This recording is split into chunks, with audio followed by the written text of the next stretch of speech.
sekarang kita bahas sedikit tentang manajemen operasi.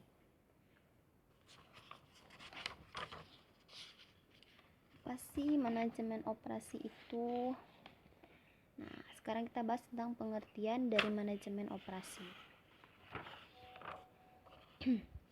Nah, manajemen operasi merupakan serangkaian proses dalam menciptakan barang, jasa, kegiatan yang mengubah bentuk dengan menciptakan atau menambah manfaat suatu barang ataupun jasa yang akan digunakan untuk memenuhi kebutuhan manusia dan lingkungan sekitar, serta berusaha untuk menyeimbangkan biaya dengan pendapatan untuk mencapai laba operasi yang lebih tinggi. Begitu.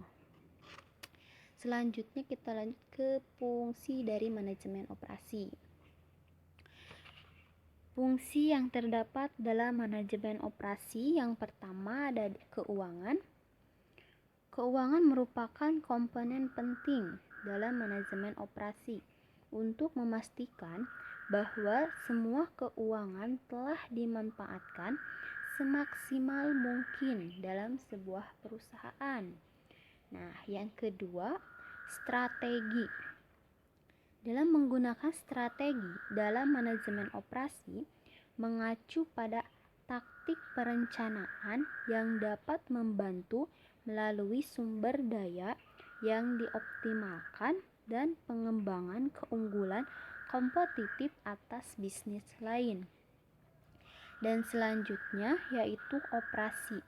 Ini berkaitan dengan perencanaan, pengorganisasian, pengarahan, dan kontrol keseluruhan dari semua kegiatan dalam organisasi. Selanjutnya, desain produk. Salah satu tugas utama manajemen operasi adalah untuk memastikan bahwa suatu produk dirancang dengan baik memenuhi tren pasar. Jadi jangan sampai produk tersebut tertinggal oleh zaman. Nah, selanjutnya manajemen rantai pasokan melibatkan pengelolaan proses produksi dari bahan baku ke produk jadi. Nah, selanjutnya yaitu mengelola kualitas. Manajemen operasi mengalokasikan atau membagi-bagikan tugas manajemen mutu untuk tim dan kemudian mengawasi tugas yang dikerjakannya. Nah, selanjutnya yaitu perkiraan permintaan. Berfokus pada kebutuhan pelanggan. Untuk salah satu fungsi utama manajemen operasi. Jadi, fungsi utama dari manajemen operasi tersebut yaitu perkiraan permintaan. Begitu.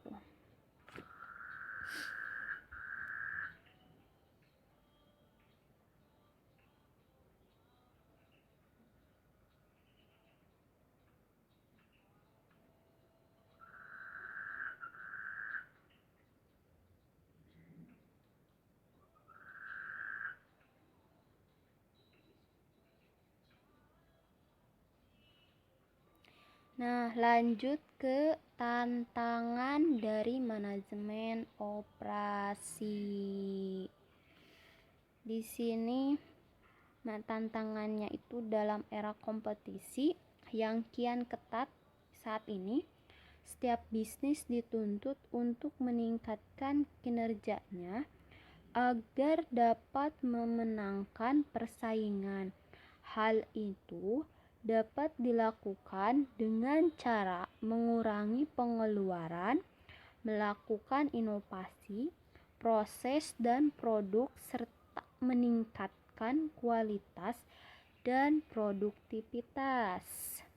Itu tantangan. Nah, tantangan tersebut dibagi menjadi 3. Yang pertama, ada pengukuran produktivitas. Pengukuran produktivitas dapat dilakukan secara sederhana. Nah, produktivitas faktor tunggal menggambarkan perbandingan satu sumber daya, input, terhadap barang dan jasa yang dihasilkan ataupun output. Nah, selanjutnya variabel produktivitas dibagi menjadi 3, nih bergantung pada 3 variabel. Yang pertama, tenaga kerja. 3 variabel pokok yang dapat meningkatkan produktivitas tenaga kerja.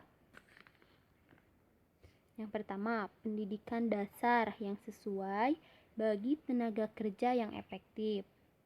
Yang kedua, pengetatan angka tenaga kerja. Yang ketiga, biaya sosial yang membuat tenaga kerja tersedia seperti transportasi dan sanitasi. Selanjutnya, modal. Nah, manusia kan merupakan makhluk hidup yang mempergunakan alat, dan investasi modal merupakan salah satu alat tersebut.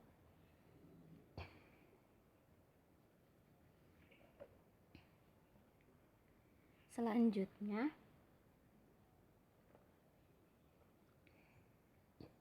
manajemen. Ya, manajemen merupakan faktor produksi dan sumber daya ekonomi. Manajemen bertanggung jawab untuk memastikan tenaga kerja dan modal digunakan secara efektif. Selanjutnya, produktivitas dan sektor kerja. Nah, produktivitas di sektor jasa terbukti sulit untuk ditingkatkan. Nah, karena pekerjaan di sektor jasa biasanya membutuhkan tenaga kerja secara banyak, diproses secara individu. Lanjut ke daur hidup produk. Nah, pengertian siklus hidup produk. Nah, pengertiannya yaitu tahapan-tahapan proses perjalanan hidup suatu produk mulai dari diperkenalkan kepada pasar hingga pada akhirnya hilang dari pasaran produk tersebut. Nah, lanjut ke tahapan-tahapan siklus produk. Yang pertama ada perkenalan. Tahapan pertama dalam siklus hidup produk di mana prosedur memperkenalkan produk barunya kepada pasar atau masyarakat umum yang ada di lingkungan sekitar. Nah, sekarang tahapan yang kedua yaitu tahapan perkembangan. Tahapan di mana produk yang diperkenalkan tersebut sudah dikenal atau diterima oleh konsumen. Jadi tinggal memperkembangkan yang sudah diperkenalkan. Untuk yang ketiga yaitu tahapan kedewasaan. Peningkatan omset, penjualan yang mulai melambat, bersaing dengan ketat, dan berjuang dalam merebut pangsa pasar dengan pesaing-pesaingnya. Nah, tahapan yang terakhir yaitu tahapan penurunan. Pada tahapan penurunan, penjualan dan keuntungan akan semakin menurun dan jika tidak melakukan strategi yang tepat, nah, produk yang ditawarkan mungkin akan hilang dari pasaran. Jadi, strategi tersebut harus dipikirkan secara tepat untuk agar tidak terjadinya penurunan. Nah, sekarang kita lanjut ke strategi perpanjangan hidup produk. Nah, untuk memperpanjang umur produk, strategi-strategi yang sering dilakukan oleh produsen agar memperlambat produknya memasuki tahap penurunan, yaitu dengan adanya periklanan, penurunan harga, penambahan nilai, penjelajahan pasar-pasar baru supaya lebih berkembang lagi. Dan yang terakhir yaitu memperbarui kemasan agar terlihat baru kembali dan tidak tertinggal oleh zaman. Nah, itu adalah strategi perpanjangan. Lanjut ke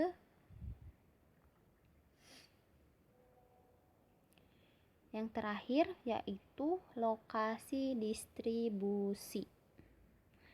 Nah, secara teoritas seluruh faktor yang mempengaruhi pemilihan lokasi pabrik dapat dipisahkan menjadi dua jenis, yaitu ada faktor pertimbangan pemilihan lokasi.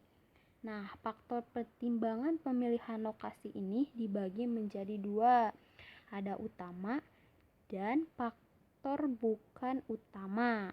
Yang pertama kita bahas tentang faktor utama. Nah, faktor-faktor yang pasti diperlukan oleh semua jenis industri yang termasuk dalam faktor utama. Ada kedekatan dengan lokasi, kedekatan bahan baku, kedekatan lokasi pasar, ketersediaan fasilitas transportasi, ketersediaan tenaga kerja, serta ketersediaan pembangkit tenaga. Yang kedua, bukan faktor utama. Nah, yang dimaksud dengan faktor bukan utama dalam pemilihan lokasi pabrik adalah faktor-faktor yang sangat diperlukan untuk suatu jenis industri tertentu, namun belum tentu diperlukan oleh jenis industri yang lain. Nah, yang kedua ada cara atau metode penentuan lokasi. Dibagi menjadi dua. Yang pertama, kualitatif. Nah, dalam penggunaan metode kualitatif, semua faktor mempengaruhi pemilihan lokasi pabrik, baik itu faktor utama maupun faktor bukan utama. Diberi penilaian sesuai dengan situasi kondisi masing-masing alternatif lokasi. Yang kedua, kualitatif. Pada pendekatan ini dilakukan analisis biaya tetap dan biaya variabel untuk masing-masing di alternatif lokasi untuk menciptakan hubungan antara biaya dan variabel kegiatan atau produksi. Nah, itulah penjelasan sedikit tentang manajemen operasi.